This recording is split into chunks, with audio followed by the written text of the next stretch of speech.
Okay, the next step up in technology for the cylinder phonographs was the Edison Amberola. This particular model used a diamond stylus because of the extra pressure needed to get the volume on the new Amberola records. These again were a celluloid record, and in order to played for 4 minutes rather than 2 minutes of the older cylinders.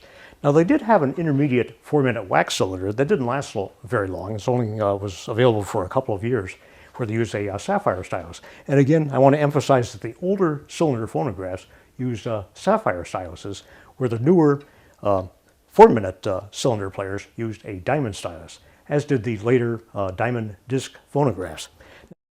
And these were 4-minute records, as opposed to 2-minute records, and made out of far more durable material than the metallic soap that they used before for the other cylinders. And these could be also played with a diamond stylus, which allowed much more volume for a cylinder.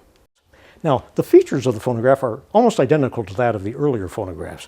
You had a gear drive down here. This is a lead screw, which you can barely see underneath the cylinder. But again, the tone arm, the carriage, was moved across the cylinder by this feed screw. One thing that was different too is that around 1900, housewives got really sick of the horns in of the older phonographs in their living rooms. They were people were bumping into them. They were a pain to clean and just downright unsightly. So Victor introduced the folding horns in their Victrola models, and everybody else quickly followed suit. Again, the horn for this particular machine is carried underneath and actually moves with the carriage.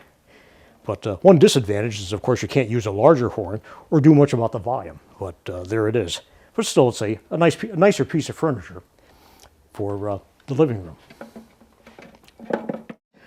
Another thing I should mention too is that often the phonograph had a number after it. For example, this is an Amberola 30. The 30 actually stands for the price of the phonograph, which was $30 in 1913.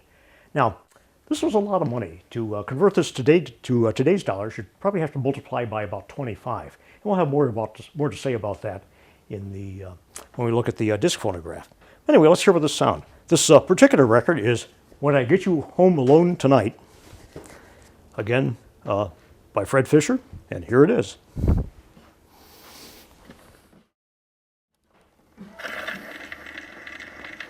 Get a cueing arm just like the other one.